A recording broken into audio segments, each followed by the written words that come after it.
الكريم والصلاة والسلام على سيد الأنبياء والمرسلين وعلى آله وأصحابه أجمعين أما بعد. أعوذ بالله من الشيطان الرجيم. بسم الله الرحمن الرحيم. عباد الرحمن الذين يمشون على الأرض هونا وإذا خاطبهم الجاهلون قالوا سلاما والذين يبيتون لربهم سجدا وقياما. صدق الله العظيم.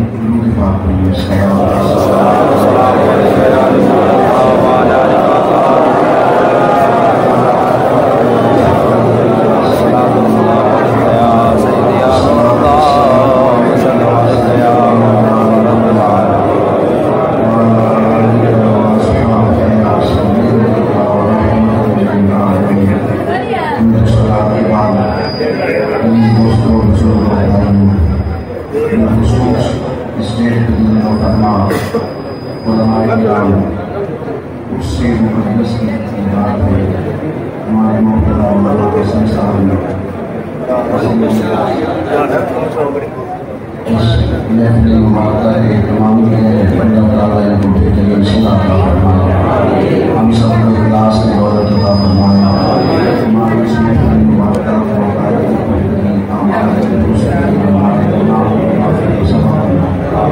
خاموشی سے بیٹھتے ہیں. پیارے بیٹے کو دیکھو, نہیں بولے جی, نہیں بولے آپ نے ہمیں فرمائے یہ مشرق کو بھائی کیا کیوں بولتے ہیں آپ؟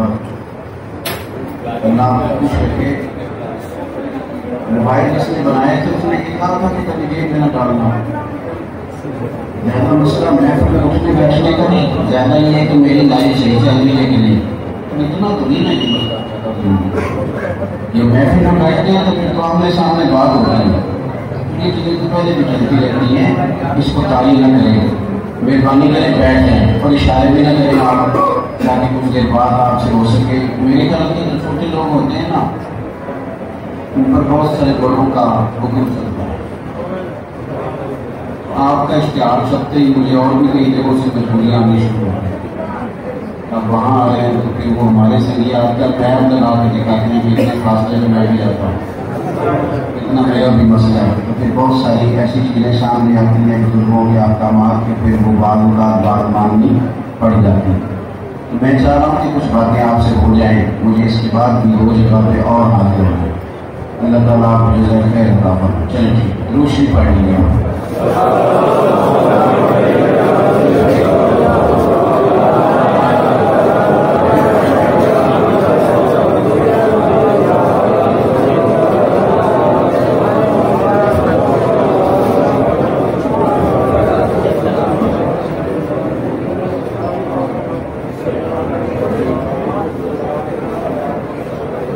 دوستو, سب سے پہلے تو ایک بات اچھی طرح سمجھ لیں, کیونکہ اولیاء اللہ کے ہم اس سماتے ہیں تو کسی شخص کے ولی ہونے کے لیے اس کے عقیدے کا ٹھیک ہونا چاہیے. وہ قاعدہ اہل سنت کا پوری طرح اسے انشراح صدر ہو, وہ پابند ہو پوری طرح. اللہ کی الف سے لے کر ولی کی یہ تک سب کا احترام کرنے والا ہو, سب سے پیار کرنے والا ہو. حضور علیہ السلام کے جمیع صحابہ, جمیع اہل بیت, ازواج پاک تمام کے ساتھ اس کا ادب کا, احترام کا, اس کے نظریات وہ فکری طور پر پورا مضبوط ہے. پہلی بات.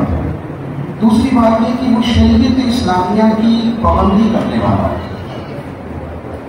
رستہ وہی ہے جو رستہ رسول پاک علیہ السلام نے عطا فرمایا. دین سے کوئی اور رستہ ہے ہی کوئی ہے ہی نہیں. تو یاد رکھیں کہ وہی متقی ہونا, پرہیزگار ہونا, سنت شریعت کی پابندی کرنا, نماز روزے کا حکم دینے والا ہو, امر بالمعروف والا ہو, نہیں عن المنکر والا ہو, یہ اس کے اندر صفات ہوتی ہیں. معرفت صرف اس چیز کا نام ہے کہ بعض لوگوں کو اللہ تعالیٰ حکمت عطا ہے, تو ان کی نشانی جو ہمیں ملتی ہے وہ یہ ہے کہ وہ کم گو ہوتے ہیں, کم باتیں کرتے ہیں, اللہ سے ڈرنے والے ہوتے ہیں, متناظر ہوتے ہیں. بعض اوقات کو اپنے اعمال کو, نیک اعمال کو چھپاتے ہیں. اتنی سی معرفت ہوتی ہے. باقی حیرت انگیز باتیں کرنے کا نام معرفت نہیں. اس نے کپڑے عجیب و غریب پہن لیے، یہ بھی معرفت نہیں ہے۔ وہ تھوڑی سی عام سوسائٹی سے ہٹ کے گفتگو کرنی سمجھتا ہے کہ یہ معرفت ہے، یہ بھی درست ہے۔ وہ تو بڑے بڑے لوگ ایسے ہیں بالکل کبھی گئے نہیں کسی مسجد میں، مدرسے میں، اور دور دور دین سے واسطے پر باتیں بڑی شاندار کرتے ہیں۔ تو یہ جو ہمارے اوپر سحر قائم کیا جاتا ہے نا، بعض لوگوں کے لباس کا، بعض کی اعلیٰ گفتگو کا، یہ چیزیں معرفت الہی کی۔ عوام یہ سمجھتی ہے کہ وہ بابا دریا کے کنارے بیٹھ گیا ہے اور اس نے کتنے دن ہو گئے غسل نہیں کیا، کتنے زمانے ٹھیک ہے کہ اس شخص نے جناب وہ گھر نہیں لیا۔ یہ تو پورے بات سے بھاگنے والی بات ہے، یہ وہ کمال ہے۔ دنیا کے اندر اللہ تبارک و تعالیٰ نے جتنے نبی مبعوث فرمائے وہ سارے نبی حقوق اللہ کا اعلان کرنے والے، حقوق اللہ ادا کرنے والے اور حقوق العباد کی تنقید کرنے والے یہی لوگ تھے جو معرفت الہی کا راستہ ٹھیک کرتے ہیں۔ اس لیے میرے بھائی سادہ سا ترجمہ سمجھ لیں، عقیدہ ٹھیک ہو، شریعت پر عمل کرے، اور جب بندہ دین پر متقی بن کے عمل کرتا ہے نا تو اللہ تعالیٰ خود اس کی زبان پر حکمت کی کشش جاری کرتا ہے، خود اللہ تعالیٰ اسے علم کا نور دیتا ہے۔ تو یہی اولیاء اللہ کی صفات ہیں۔ میری آپ سے گزارش ہے، علماء سے نہیں عوام سے، ہم نہ عمل کے راستے سے دور ہیں، بحثیں زیادہ ہیں۔ آپ کسی بندے کو چھیڑیں گے وہ بڑی بحث کرتا ہے، بڑی دلیلیں، بڑی کہانیاں، کیا بات ہے، وہ کہتا ہے تمہیں کیا پتا، وہ نہیں جانتا۔ یہ چیزیں انسان کو کمزور کرتی ہیں۔ یاد رکھیں، زیادہ باتیں کرنے والے کے تو ویسے ہی ڈھونڈتے بے وقت ہو کرتے ہیں، اس کی کوئی چیز کا ریٹ کو نہیں لگتا، اور اس کے لوگ کہتے ہیں باروں تک بولتا ہے، لیکن کبھی کبھی بات کرتا ہے اس کی باتیں قیمتی ہوتی ہیں۔ اور جو لوگ عمل کی طرف زیادہ توجہ کرتے ہیں اور اپنے کام سے کام رکھتے ہیں، عاجزی کے ساتھ، انکساری کے ساتھ، ہم نہ فوٹو کے ساتھ جیتنا چاہتے ہیں، ہم بورڈ کے ساتھ جیتنا چاہتے ہیں، شہرت کے ساتھ جیتنا چاہتے ہیں، لمبے لمبے القابات کے ساتھ معروف ہونا، ایسا نہیں ہوتا۔ ہمارے بزرگوں کا طریقہ تھا کہ وہ 20 سال کی 21 سال کی عمر میں پڑھانے بیٹھ گئے، پھر جب انہیں 20 سال ہو گئے پڑھاتے تو پھر تھوڑا تھوڑا لوگوں نے نام لینا شروع کیا، پھر 20 سال کے بعد جب ان کی شاگرد میدان میں آ گئے اور انہوں نے بھی تھوڑے تھوڑے تذکرے شروع کیے تو پھر ان لوگوں کا نام لوگوں تک پہنچا۔ پھر ایک وقت آیا کہ وہ کام کرنے لگے، تحریر کا، تحقیق کا، شروعات کا، تفاسیر کا، تو پھر لوگوں تک ان کی رسائی ہوئی۔ بہت سارے لوگ تو ایسے تھے کیونکہ اب تو ذرائع ابلاغ بہت زیادہ ہیں، اس زمانے میں یہ ذرائع نہیں تھے، ان کی کتاب سے کسی کی شناسائی ہوئی، ان کے انتقال کے بھی 100 سال کی بات، تو لوگوں کو ان کو پتہ چلا، تو لوگ کام کرتے تھے اور وقت دیتے تھے۔ ہمیں جلدی بڑی ہے، ہر بندہ کہتا ہے آپ یاد رکھیں حضرت علی کا ایک فرمان سنیں سب سے پہلے، مسلم کے میرے شہبہ میں حضرت مولا علی شیخ خدا کو کیا فرماتے تھے، اور میرے جوانوں سننا، حضرت مولا کائنات فرمایا کرتے تھے اس بندے کو مبارک ہو جسے تھوڑے لوگ جانتے ہیں، نام کو سادہ رہتے ہیں، اسے تھوڑے لوگ جانتے ہیں، وہ شہرت سے بچنے والا پیچھے پیچھے رہتا ہے، اور میرا جی چاہتا ہے ساری غزلیں اس پیارے کے نام کریں۔ کچھ لوگ ایسے ہیں جو چھپتے ہیں، بڑے بڑے لوگ، اور کچھ میری طرح کے اسٹیج کے آگے پیچھے بٹھا دو تو میں بل نہیں سن پاتے، پیچھے بٹھا دو تو وہ کناب کی ذوق سے نہیں سن پاتے، عادت ہو گئی، وہ شوق نہیں ان کے اندر پیدا ہوا۔ تو سب سے پہلے تو وہ لوگ دھیمے چلتے ہیں، آہستہ اپنی زندگی کو سمیٹ لیں۔ میں نے قرآن مجید کی آیت پڑھی، اللہ فرماتے ہیں وَعِبَادُ الرَّحْمَٰنِ الَّذِينَ يَمْشُونَ عَلَى الْأَرْضِ هَوْنًا، رحمان کے بندے زمین پر عاجزی کے ساتھ ہیں، لاؤ لشکر ہٹو بچو پیچھے ہو جاؤ، لوگ گاڑیاں پیچھے پیچھے میدان میں فلاں، یہ چیزیں ہوں گی پاک لوگوں کی ضرورت، پر قرآن کریم نے جو اپنے بندوں کی عظمت بیان کی وہ یہ ہے کہ رحمان کے بندے زمین پر وہ تو چاہتے نہیں کہ ہمیں جانے، ان کا تو شوق ہے۔ حضرت باجزید بستامی رحمۃ اللہ علیہ کھڑے تھے، ایک شخص نے آ کے آپ سے کہا کہ حضرت خواجہ پیر باجزید بستامی آپ نے، تو آپ فرمانے لگے یہ جس کا تم نے نام لیا نا میں اسے 30 سالوں سے تلاش ڈھونڈتا پھرتا ہوں، میں اقبال اپنے آپ کی گویا مسافر آپ کی منزل ہوں، میں میں 30 سالوں سے ڈھونڈ رہا ہوں، تمہیں کہیں ملا تو میری بھی ملاقات کرانا۔ وہ شخص پیچھے ہٹا، پھر ایک اور شخص سے پوچھتا ہے حضرت خواجہ اپنی پانی ہے دوستانی۔ آپ فرمانے لگے، وہ بندہ کہنے لگا ابھی تو تم بات کر رہے تھے، تو کہتے ہیں وہ تو کہتے ہیں میں 30 سالوں سے ڈھونڈ رہا ہوں۔ تو فرمانے لگے کہا کیا تھا؟ کہنے لگے میں نے کہا تھا حضرت خواجہ پیر۔ تو کہنے لگے یہی تو وہ اپنے آپ کو مانتے نہیں، یہ وہ مانتے نہیں جو تم نے تمہیں کہہ دیا ہے، یہ تو مانتے نہیں بھائی، وہ نہیں مانتے یہ بات۔ آپ یاد رکھیں گے کہ رحمان کے بندے، عاجزی والے، انکساری والے، چھپنے والے، دنیا کی جھنجھٹوں سے باہر آنے والے، یہ اپنی فوٹو کمرے میں لگے دیکھ کے ان کا سینہ چوڑا نہیں ہوتا بلکہ انہیں اٹھایا کر وہ کہتے ہیں اللہ کو زوال نعمت سے بچا کر، اے اللہ اتنی وسعتوں کے بعد اپنے امتحان سے ہمیں بہترین طریقے سے گزارنا۔ بھائی وہ لوگ عاجزی والے اور اپنی زندگی میں الجھاؤ نہیں پیدا دیتے، نہیں الجھاؤ نہیں پیدا کرتے، الجھاؤ نہیں پیدا کرتے اپنی زندگی میں، وہ اتنا نہیں لڑتے اتنا ہماری لڑائیاں آپ ٹھیک کریں۔ کسی بندے سے کسی کے بارے میں پوچھیں تیرا کیا خیال ہے، کہتا ہے باقی تو ٹھیک ہے، دیکھیے ہنستا نہیں میری مرضی، کبھی ہنسے بھی میری مرضی کے مطابق ہے بندہ اتنا بڑا۔ وہ فلانے بندے کے بارے میں تیرا کیا خیال ہے، کہتا ہے باقی سارا ٹھیک ہے، پر وہ جو میرا لیڈر ہے اس کے پیچھے نہیں چلتا۔ یہ تو میارے ہاتھ ہے تیرا لیڈر، میارے ہاتھ تو صرف نبی کے ساتھ ہوتے ہیں، جو ان کے پیچھے نہ چلے گا وہ گیا۔ تو یہ کیا بات ہے؟ میرے حضرت صاحب رحمۃ اللہ علیہ کے پاس ایک مولانا آیا کرتے تھے، کچھ حصہ موبائل کو چھوڑ دے سکے نکال کے ایک دن بندے نے کہا حضور آپ کو یہاں نہیں آتا تو گمراہ ہو جائے گا، آپ فرمانے لگے خبردار، یہ تم نے کیا بات کر، میرے پاس آنا جانا کوئی حق کی علامت، تو دعا کر اللہ ایمان بھی سلامت رکھے، استقامت کا نور بھی اس کے عطا فرمائے۔ یہاں تو جناب مردود طریقت پر لوگ مرتادی کہہ دیتے ہیں، ماں اتنا لمبا نہ کریں کام کو، رحمان کے بندوں کا الجھاؤ نہیں، خدا را الجھے اتنا نہ لڑے، مہربانی کریں۔ آپ اپنے معاملات پر تھوڑی توجہ دیں، رب کی بارگاہ میں اپنے آپ کو پیش کرنے کی کوشش کریں۔ ہمارے جو بزرگ تھے نا وہ لڑتے نہیں، مثال نہیں تھا۔ آپ نے دیکھیے نا حضرت ابو ہریرہ رضی اللہ تعالیٰ عنہ فرماتے ہیں معاذ اللہ ثم معاذ اللہ نقل کفر نہ باشد۔ کفار نے سوچا کہ ہم حضور کو محمد بھی کہتے ہیں صلی اللہ علیہ وسلم، اور محمد کا تو معنی ہے جس کی بار بار تعریف کی جائے، محمد بھی کہتے ہیں اور معاذ اللہ ہم پہ تعریف بھی نہیں کرتے، تو انہوں نے تو نام بگاڑ کر دینا شروع کر دیا۔ ایک صحابی دوڑے آئے گا یا رسول اللہ میں ان کے گلے کاٹ دوں گا، وہ فلاں نام لے کے آپ کو برا کہہ رہے ہیں، حضور فرمانے لگے پتہ نہیں وہ کس کو برا کہہ رہے ہیں، پتہ نہیں کس کا نام لے رہے ہیں، مجھے تو آپ نے محمد بنا کے بھیجا، وہ پتہ نہیں کس کو گالیاں دے رہے ہیں، معاذ اللہ کس کو، میں تو محمد ہوں۔ دیکھیں نا فلانے لوگ کہتے ہیں وہ میری طرف اشارے کر رہا تھا، او بھائی کچھ اور پتہ نہیں کس کی طرف اشارے کر رہا ہے، وہ جو دو لوگ ٹوٹیوں پہ کھڑے ہو کے باتیں کر رہے ہیں نا، وہ پتہ نہیں کس کی بات کر رہے ہیں، اور میں سمجھتا ہوں میں بہت اہم آدمی ہوں، میری بات کر رہے ہیں، مجھے لگتا ہے میں اتنا قیمتی ہوں کہ ساری دنیا میرے خلاف ہی باتیں کرتے ہیں، بھائی ان کو کوئی اور کام نہیں ہوتا، اتنا الجھاؤ۔ حضرت سیدنا عمر بن عبدالعزیز رحمۃ اللہ علیہ درویش بھی ہیں، ولی بھی ہیں، بادشاہ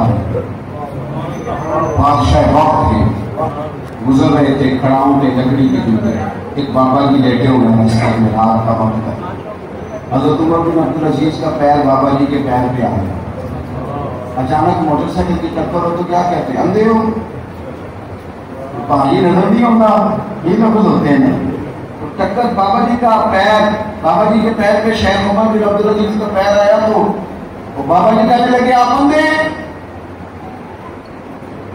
یہی مقام ہے، آپ سہل ہے تو سہل ہے، لڑ پڑے تو یہی ایک مقام، یہی ہے، بات آگے بڑھ بھی سکتی ہے اور یہاں ختم بھی ہو سکتی ہے۔ آپ بندے ہیں، ساتھ 2-3 سپاہی بھی تھے، انہوں نے فٹافٹ تلواریں نیام سے نکالی، بادشاہ کو کہتے ہیں آپ بندے ہیں، آپ آگے جواب میں نہ مسکرا کر، کیونکہ جتن تیار کوئی کھیڑے کبھی آرن بھی کھیڑ سنی گا، جتن دام اور کوڑی مل گئی آرن دام اور ہینا، آپ مسکرا پڑے، تو کہنے لگے نہیں بزرگ کو آتا ہے نظر مجھے دونوں آنکھوں سے نظر آتا ہے.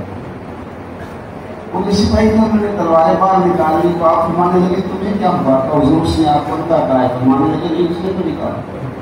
تو جناب کہا ہے تو میں نہیں کہا. تو حضور کہاں ہے؟ حضور کہنے لگے بابا جی تم سے باتیں کر رہے تھے مجھ سے کر رہے تھے. تو حضور آپ سے کر رہے تھے تو فرمانے لگے نادانوں انہوں نے ایک سوال پوچھا ہے جملہ استفہامیہ ہے ایک سوال پوچھا ہے کہ آپ اندھے تو نہیں؟ تو میں نے کہا کہ نہیں مجھے نظر آتا ہے اس میں جھگڑے والی کون سی بات ہے؟ انہوں نے سوال پوچھا ہے میں نے جواب دے دیا ہے. رکھا ڈالنے کا کیا مطلب؟ یہاں لوگ رکھا ڈال لیتے یہاں لوگ رکھا ڈال لیتے. رکھا ڈالنے کا کیا اس میں مقصد؟ رکھا نہ ڈالیں آپ آگ نہ جائیں ہر بات پر آپ اس طرح نہ کہیں کہ تو کون ہوتا ہے مجھ سے بات کرنے والا تو کون ہوتا ہے مجھے شان. رب کے بندوں کی یہ شان نہیں تھی. وہ تو کہتے کہ بھائی تیری مہربانی ہمیں توجہ سے رب رسول کو راضی کرتے کوئی معاملات میں الجھ کر اپنا وقت نہیں ضائع کرتا. اور یہ کام تو ہے نا برا بھلا کہنا اور معاذ اللہ تنقید کرنا طنز کرنا یہ تو بڑا مزے والا کام ہے. اگر کوئی آپ پہ کرے تو بڑا شاندار کام اس میں مزہ آتا ہے. اس لیے کہ جو کرنا ہوتا ہے اس کا پتہ چلتا ہے کہ اس کی تربیت کس طرح ہے. وہ تو اپنا ظاہر کر دیتا ہے جب وہ اس طرح کی کوئی حرکت کرتا ہے. بڑے بڑے لوگ اس کی زد میں آئے بڑے بڑے لوگ لیکن رب کے بندے تھے نا. توجہ جب اللہ کی یہ بندہ لڑائی کرنے بیٹھ جائے تو اصل کام کیا کرتا ہے؟ جھگڑے میں پڑ جائے تو کئی سارے اس کے معاملات نکل جائے. ان لوگوں کی توجہ چونکہ رب رحمان کی طرف تھی لہٰذا ان جھگڑوں میں پڑتے ہیں. کوئی جھگڑا کرتا بھی کھانا جا رہے ہیں تو یہ سلام کرتے کیا کرتے تھے تو یہ سلام کروا تجھی سے آنے والی جاؤ موج کرو سلام کر کے گزر جاتے. حضرت امام زین العابدین یاد آ گئی مجھے بات ہے 18 محرم کو ان کا یوم شہادت یوم وصال ہے سیدنا امام زین العابدین. ساری زندگی اتنی عبادت کی کہ لوگوں نے کہنے زین العابدین اور اپنے کام میں پوری توجہ رکھا پورا شوق ہے. نفل پڑھ لیتے تو گھر میں آگ لگتے لوگ آگ بجھاتے رہے حضرت نماز میں. بعد میں آگ بجھ گئی تو کسی نے کہا حضور آگ لگ گئی تھی. فرمانے لگے تم نے میں نے میرے بھی کانوں میں ہلکی سی کوئی آواز آئی تھی پر میں سمجھا نہیں کہ نماز پڑھ رہا. انہوں نے کہا حضور آگ کا ہی نہیں پتا چلا. فرمانے لگے کہ جہنم کی آگ بجھا رہا ہو اسے اس آگ کا کیا وہ آگ بجھا رہا. اتنے زیادہ ظاہر عابد پارسا نسب بھی اونچا حسب بھی اونچا اخلاق بھی. ایک امام زین العابدین مسجد نبوی شریف سے باہر نکلے تو معاذ اللہ سلمہ معاذ اللہ ایک شخص نے گالیاں دینی شروع کر دیا. برا بھلا کیا کہیں گے جو اندر ہوتا ہے وہی باہر آتا ہے. لوگ کہہ دیتے ہیں کیا کریں کہنے والے تو کہہ نہیں دیتے ہیں سننے والے کمال کرتے ہیں. وہ آپ کو برا بھلا کہتا ہے اور قاضب کہتا ہے کہ جس طرح امام زین العابدین پہلے چلتے تھے نا اس سے تھوڑی سپیڈ کم کر دیں آہستہ آہستہ لے کر لے لو کر سپیڈ کم کر. وہ برا بھلا کہتا ہے امام صاحب کا دروازہ آ گیا. فرمانے لگے بھائی میرا دروازہ آ گیا تو بات رہ گئی ہو تو کر. میں آپ کو بتاؤں کہ آپ نا جواب دے کے بندے کو پریشان نہیں کر سکتے. چپ رہے کہ بندہ پریشان ہو جاتا ہے. کسی نے بات کی آپ نے جواب میں 3 باتیں کر دی وہ 6 کر دے گا پھر آپ کو 9 کرنی پڑے گی. یہ تو مسئلہ ختم نہیں ہو. حال کیا ہے ایک بندہ بولتا ہے آپ چپ کر دیں تو پھر بولے آپ چپ کر دیں پھر بولے وہ پتا کیا کہتے ہیں میرے کو پاگل سمجھ جائے. اس کا مطلب ہے بول کے کسی کو پاگل نہیں کیا جا سکتا چپ رہ کے پاگل کیا جا سکتا. اس لیے درویش نے کہا تھا کہ چپ ایسا ہے تو بولتی بھی انسان چپ ایسا ہے رہنا دینا چپ کر دیا. ایک اور بات مجھے یاد آ گئی ہمارے استاد سنایا کرتے تھے مسجد میں ہنسنا نہیں کبھی مسکرانا ٹھیک ہے کھل کے نہیں ہنسنا منع ہے. کہتے ایک خاتون چلی گئی بزرگوں کے پاس جا کے کہنے لگی بابا جی میری جو میرے شوہر کی لڑائی بڑی ہو گئی تو تعویذ دے دو. بابا جی نے تعویذ دے دیا. کہنے لگی کہاں رکھنا ہے؟ کہنے لگے دانتوں کے نیچے دبا دیں.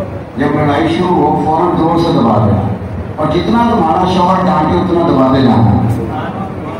ایک مہینے کے بعد آئی تو آنے کا میرے لیے دورا ہم نے کیا لکھا تھا تبھی میں نے بھائی تو ختم ہو گئی ہے. وہ بولتا ہے میں تو بات جاتی ہوں. آپ فرمانے لگے پتر میں نے کچھ بھی نہیں لکھا پر تھوڑی دیر تیری زبان کا نہیں کہ ذرا تو جو بڑھے گی نا جواب نہیں دے گی تو بات بڑھے گی. تجھے تھوڑا روکا ہے کہ جب دانتوں پہ نیچے تیرے طبیعت ہے تو بول تھوڑی نہ سکتی کبھی چپ بھی ہوتے رہنا یار. ہر بندے کو مجھے ایک دفعہ نا ایک نارمل نے کھڑا کر لیا 2-3 کتابیں پکڑی ہیں پھر 20 سوال کا جواب دے 20 سوال کا جواب دے. میں بوتل پی رہا تھا ٹی پیک میرے پاس تھا میں بوتل دیتی میں نے پتر پی. وہ بیچارے اتنا بولا کہ پسینہ پسینی ہو شرا بوڑھ ہو یہ لکھا ہے یہ لکھا والا فلانیش ہے فلانیش ہے. تو وہ پوری طرح تھا کہ میں کہ پتر جا کے بٹیرو لے گیا. وہ پریشان ہو گئے کہنے لگا کہ آپ نے کیا کہہ گئے. اور میں نے کہا یار باہر بندہ کس کا جیت جائے گا کھڑا ہو کے کہے گا یہ بات بتائیں ہر ایک سے بحث ہو سکتی یا کچھ کہنا پڑتا تھا. ہر جگہ ہم لے کے کھڑے ہو جاتے پتہ کہ جہاں مرضی جو مرضی بندہ کھڑا ایسے نہ کرے. آپ اپنے لیے عمل کا رستہ اختیار کریں. امام زین العابدین کہنے لگے کو بات مزید کرنی ہو تو کر لے میرا گھر آ گیا یہ گھر آ گیا کر لے کوئی بات. اللہ شخص کہتا انہوں نے تو شادی سے بات کی تھی پر میرے اوپر بجلیاں گر یار میں برا بلا کے ہوں ماں سے تھا یہ کہتے ہیں اور بھی کر دیا تو کر دیں وہی بات ہو گئی نا مجھے پاگل سمجھتے ہیں. وہ کہنے لگا جناب اتنا بڑا حوصلہ. جب میں چپ کر گیا تو امام صاحب اندر تشریف لے گئے اور اندر سے نا ایک بوتل شہد پلائے ایک بوتل سرکے پلائے اور میرے ہاتھ میں تھما کے کہنے لگے لے جا. میرے دادا مولا علی نے فرمایا تھا پتر جو دروازے پہ آئے اسے خالی نہیں ملا. وہ شخص پیروں میں بیٹھ کہنے لگا حضور مجھے کسی نے پیسے دے کے اس کام لگایا کہ میں آپ کو برا کہوں لیکن آج سمجھ میں آئی ہے آپ کا صرف نصرت اونچا نہیں کردار پہ بنا ہو جائے. اللہ کے بندوں کے مزاحوں میں آج اگر وہ اتنا وہ جاؤ پیدا کرتے نا جتنا میں نے اور آپ نے کر دیا اپنی زندگی میں چھوٹی چھوٹی باتوں. ایک ہے علماء کا کسی کے ساتھ بحث کرنا وہ تو بڑا ہی اچھا ہے اس میں تو حق واضح ہوتا ہے. لیکن عوام الناس اگر اتنی الجھ جائے گی اور ہر جگہ عام آدمی مفتی بن کے بیٹھ جائے گا دلائل دے گا اور فتوے دے گا تو اس سے خرابی پیدا ہوگی. میرے عزیز زندگی آجزی والی گزارے زمین پر آجزی سے چلے الجھاؤ سے جتنا بچا جا سکے اتنا بچے. پھر اللہ کے بندے کی یہ علامت ہے آپ کے بندے راکش سجدے اور قیام میں گزارتے ہیں. اللہ کے بندوں کا سب سے زیادہ رشتہ مصدقے کے ساتھ. ہماری محفلیں لمبی لمبی نمازیں ہوتی ہیں. ہم سے کوئی پوچھے کتنے بڑے مومن ہوں تو ہمارے پاس ایک گھنٹہ تبلیغ کرنے کا ہے. لیکن میں ایسے لوگوں کو بھی جانتا ہوں جو نماز کا وقت آئے تو چھپنے کی جگہ تلاش ہے. یہ ظلم نہیں ہمیں توبہ نہیں کرنی چاہیے. بڑے بڑے علمی عنوانات پر ہم دلائل دے رہے ہیں. مسجد کے حجرے میں بیٹھ کر بہت بڑی میٹنگ ہو رہی ہے بڑے بڑے اشاعت جمع اور وہی نماز کا وقت آیا تو بہت سارے کہتے ہیں میں کہا جا کے پڑھ لی محلے کی مسجد میں پڑھ لی.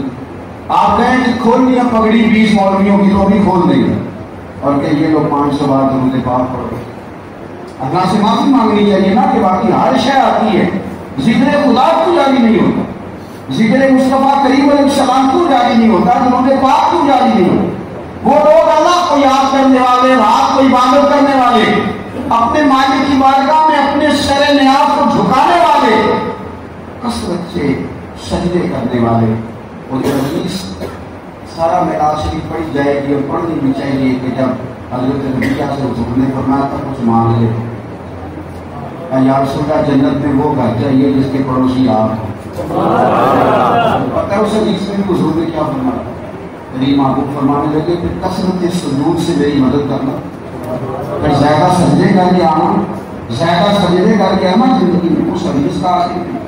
ہمارا رشتہ ہر شے سے مضبوط ہوا ہے. ہر شے پڑھنے میں بھی وقت پہ بیٹھیں گے یاروں کو ٹائم بھی وقت پہ دیں گے. اپڈیٹ بھی ہمیں ساری پتہ ہوگی. پتہ ہے آج کیا ہو گیا خبر دیکھی مسلم سے پتہ ہے حضرت عمر فاروق رضی اللہ تعالیٰ عنہ کا وصال ہو گیا. آپ کی ایک بیوہ سے عدت گزرنے کے بعد حضرت عثمان غنی نے پیغام نکاح بھیجا. وہ خاتون کہنے لگی حضور میں بوڑھی عورت ہوں کسی خدمت کے قابل نہیں مجھ سے نکاح کا پیغام. آپ نے پھر پیغام دیا تیرے ساتھ نکاح کریں. نکاح ہو گیا اور وہ خاتون حضرت عثمان غنی کے عقد میں آ گئی، عرض کرتی ہے حضور میں پوری عورت تھی، آپ امیر المومنین ہے تو میرے لیے سعادت کہ ایک وہ شخص جن کو حضور نے جنتی کہا میں ان کے نکاح میں، اور آج پھر ایک جنتی مسلمان کے نکاح میں حضرت عثمان غنی، حضور میں تو کسی خدمت کے قابل نہیں بڑھا پائے، آپ کو جہاں چاہتے نکاح ہو سکتا تھا، میرے انتخاب کی وجہ تو سنو بھائی، یہ بھی ایک طرح ہے، یہ بھی ہمارے اسلاف کا طریقہ ہے، یہ بھی صحابہ کے شوق کا ایک باب ہے۔ حضرت عثمان غنی رضی اللہ تعالیٰ عنہ فرمانے لگے میں نے کوئی خدمت کرانے کے لیے تم سے نکاح نہیں کیا، بلکہ میں چاہتا ہوں مجھے بتاؤ گھر کے اندر حضرت عمر فاروق اپنے رب کی عبادت کس طرح ہے، کس طرح اللہ کو یاد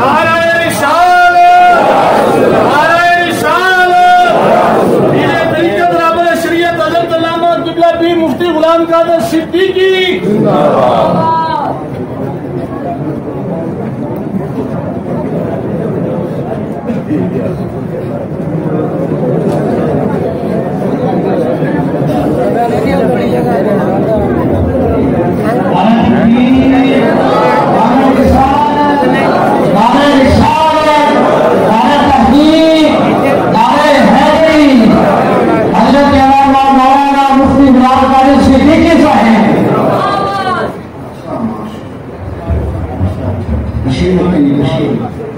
ماشاءاللہ حضرت اللہ تشریف لے آئے ہیں، میری کے بعد بس آخری مراحل میں داخل ہو گئی ہے، آپ تشریف رکھیں، میں بات سمیٹتا ہوں، پھر انشاءاللہ اگلا جو پروگرام ہوگا وہ جاری رہے گا۔ بس بھائی جب آپ کا تعلق پیدا ہوتا ہے نا عبادات کے ساتھ، دعا کے ساتھ، آپ مسئلے پہ بیٹھتے ہیں، آپ دیکھتے ہیں نا بدر کے دن کفار سارے ان کا طریقہ کیا تھا، وہ ذبح کرتے تھے، گوشت بھونتے تھے، شرابیں پیتے تھے، اور جناب صدیق اکبر فرماتے ہیں کریم محبوب علیہ السلام کو میں نے ساری رات ہی مسلے کیا، حضور ساری رات ہی دعا مانگے، ساری رات کی اللہ کی بارگاہ سے مدد کا سوال کرتے، ساری رات۔ آپ کا جب تعلق نماز کے ساتھ، مصلی کے ساتھ، عبادت کے ساتھ مضبوط ہوتا ہے، ہمارے بزرگ مصروف رہتے ہیں۔ آپ دیکھیے امام اعظم ابو حنیفہ رحمۃ اللہ علیہ کی زندگی کو سیدنا غوث پاک رضی اللہ تعالیٰ عنہ کی حیات مبارک، یہ مصروف ترین لوگ ہیں، پڑھنا ہے، پڑھانا ہے، ان کے پاس ہزاروں لاکھوں لوگ استفادے کے لیے آتے ہیں، سب لوگوں کو فیض دینا ہے، اور بڑی ساری مصروفیات ان کے پیش نظر ہیں، اس کے باوجود ان کی عبادتوں کا یہ حال ہے کہ یہ عشاء پڑھ کے مصلی پہ بیٹھتے ہیں اور فجر تک اللہ کی عبادت کرتے ہیں۔ آتی تھی نے بھی وہ حدیث مبارکہ اپنے مقام پر بالکل درست ہے کہ عالم سویا بھی رہے، فجر اور عشاء جماعت سے پڑھ لے تو عابد پر پھر بھی اس کا درجہ زیادہ ہے، اس حدیث پاک کو جانتے تھے، لیکن پھر بھی اپنے رب کی یاد، اپنے مالک کا تذکرہ، اپنے کریم رب کے حضور دعاؤں کی وہ لذت کوئی نہیں اٹھاتی تھی، کہ آتے تھے کہ مصلی پہ بیٹھتے تھے، اس کو یاد کرتے، دعا مانگتے تھے، اللہ کے حضور حاضری لیتے۔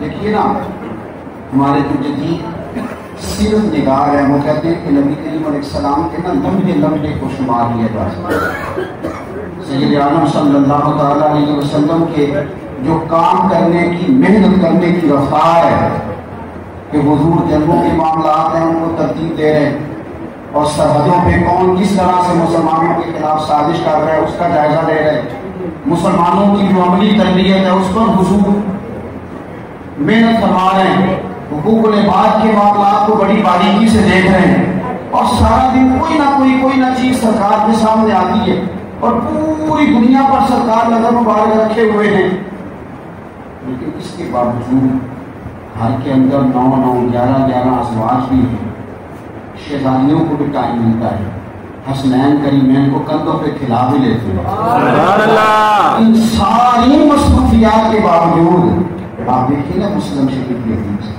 کہ سیدہ فرماتی ہے عشاء پڑھ کے حضور مصلی پہ پڑھے گئے، اتنی لمبی نماز پڑھی، اتنی لمبی کہ فجر کی اذان پڑھی، مقدس قدموں میں نے برن دیکھے، میں نے اس کی یا رسول اللہ آپ کے سب کے اللہ اگلے پچھلوں کو معاف کرے، اتنی مشقت کیا فرمایا کریم نے، فرمایا عائشہ میں اپنے رب کا شکر گزار بندہ نہ بنوں، ہماری ساری مصروفیات کے اندر عبادات کا وقت کیوں نہیں ہے؟ کیوں ایسا نہیں ہے کہ 20 منٹ آدھا گھنٹہ چھوڑ دیا جائے؟ یہ سارا موبائل، یہ ساری دنیا داری، یہ ساری مصروفیات، کچھ کام ایسے ہیں جو صرف دعاؤں سے بڑھ جاتے ہیں، کچھ انقلاب ایسے ہیں جو فقط دعا سے ہو جاتے ہیں۔ ایک بحری بیڑا صلیبی جنگوں کے موقع پہ نا، بحری بیڑا اسلحے کا بھرا ہوا آ رہا تھا۔ سر شام کسی نے صلاح الدین ایوبی رحمۃ اللہ نے کوئی اطلاع دی کہ بھرا ہوا اسلحے سے بیڑا عیسائیوں کا آ رہا ہے اور ان کی فوج میں مزید اسلحہ شامل ہونے جا رہا ہے۔ بڑے پریشان ہوئے صلاح الدین، بڑے پریشان۔ ایک اللہ کے نیک بندے سے ملاقات ہوئی مسجد میں شام کو، تو کہنے لگے سپہ سالار بڑے پریشان لگتے ہو، عرض کی حضور مسلمانوں کے پاس اسلحے کی پہلے کمی تھی اور اب ان کا ایک اور بیڑا آ رہا ہے، آپ بھی دعا کیجیے، میں بھی کرتا ہوں۔ یہ کہتے کہتے رو پڑے صلاح الدین، بادشاہ وقت رو پڑے۔ آپ کو پتہ ہے کہ میرے نبی کریم علیہ السلام نے فرمایا جب ماں باپ اولاد کے لیے دعا کرتے تو پھر مالک خالی نہیں ہوتا ہے۔ اس دعا کی طاقت کا حسن، مسلح کی طاقت کا حسن تو آپ دیکھیں، اتنا قوت ہے اس کے اندر۔ صلاح الدین رو رہے تھے، کہنے لگے حضرت دعا کرنا، کہنے لگے آپ بھی کریں، میں بھی کرتا ہوں۔ مسجد میں بیٹھ کے دعا ہو رہی ہے، وہ شیخ کہتے ہیں میں عشاء پڑھ کے چلا گیا پر صلاح الدین وہی مسلح پہ بیٹھے گئے۔ فجر کے وقت میں دوبارہ آیا تو ان کے چہرے پہ مسکراہٹ تھی۔ میں نے کہا خیر ہے، کہنے لگے حضور اللہ نے کرم کیا، وہ بحری بیڑا عیسائیوں کا اسلحہ لے کے آ رہا تھا نا، دریا میں غرق ہو گیا، وہ دریا میں غرق ہو گیا، دریا میں غرق ہو گیا۔ تو شیخ مسکرائے، فرمانے لگے نہیں دریا میں نہیں غرق ہوا، تیرے آنسوؤں میں غرق ہو گیا۔ اللہ کے حضور روئے نا، دعا مانگی تو اس میں غرق ہو۔ تو آپ کو جو مومن کا ہتھیار کہا گیا وہ ہتھیار ہم تک استعمال کریں گے۔ ہمارے پاس تو سارے وقت ہیں، ساری کہانیوں کے، ساری اسٹوریوں کے، ساری سیاستوں، گلی محلے کی سیاست سے لے کر عالمی سیاست تک ہر بات ہمارے کانوں سے ٹکراتی ہے۔ کیا وجہ ہے کہ اذان کی آواز کیوں وقت پہ نہیں آتی؟ کیوں ہمارا دل کھینچتا نہیں مسجد کے جانے؟ کیوں ایسا نہیں ہوتا کہ شام پڑے بغیر ہمیں نیند آ جاتی ہے؟ کیوں ایسا نہیں ہوتا کہ صبح فلائٹ پکڑنی ہو تو لوگ 3 بجے بھی ایئرپورٹ پہنچ جاتے ہیں لیکن نماز کے لیے وہ 4:45 بجے نہیں پہنچتے؟ کیوں ایسا ہے؟ ایک تو اپنی زندگی آلسی والی گزارے، جھاؤ سے بچے، اور دوسرا اپنا رشتہ مسلح کے ساتھ، دعا کے ساتھ، عبادت کے ساتھ مضبوط کریں۔ آپ یہ بھی کریں، بہت سے کام ایسے، بہت سی تبلیغ ایسی ہے جو تقریر سے نہیں ہوتی، عمل سے ہوتی۔ آپ کے 2.5-3 سال کے بچے کو نہیں پتہ نماز کیا ہوتی، سامنے بٹھا کے اسے تقریر کرو گے تو کیا سمجھے گا؟ لیکن آپ گھر میں نفل پڑھنے کے لیے مصلی بچھا لیں، وہ 3 سال کا بچہ بھی آپ کے ساتھ آگے کھڑا ہو جائے، آپ کہیں سجدہ اسے سجدہ نہیں کرنا ہے تو لیٹ جائے گا مسلم۔ آپ کا عمل جو تبلیغ کرتا ہے، آپ کا کردار، اس سے جو روشنی پھوٹتی، ہمارے بالکل قریب والے لوگ زیادہ بعمل اس لیے نہیں ہوتے کہ وہ ہم عمل دیکھتے اور وہ عمل سے لیتے ہیں کہ کہتا کچھ ہے کرتا کچھ ہے، تو کمزوری آ جاتی ہے۔ اللہ کے حضور دعا کرتا ہوں کہ کہہ سکا ہوں اللہ قبول فرمائے، قرآن میں گفتگو کہیں بھول گئے تو اللہ ہم سے درگزر فرمائے۔ آپ کی محفل پاک ہے اور علماء جب ہوں، اس طرح مشاہد ہوں تو پھر ان کی زیارت ویسے ہی سعادت ہے۔ اگر کوئی پروگرام مزید آگے ہو تو ضرور آپ لوگوں کو اٹھنا چاہیے۔ اللہ تعالیٰ سب کو بھی خیر عطا فرمائے۔ آخر دعوانا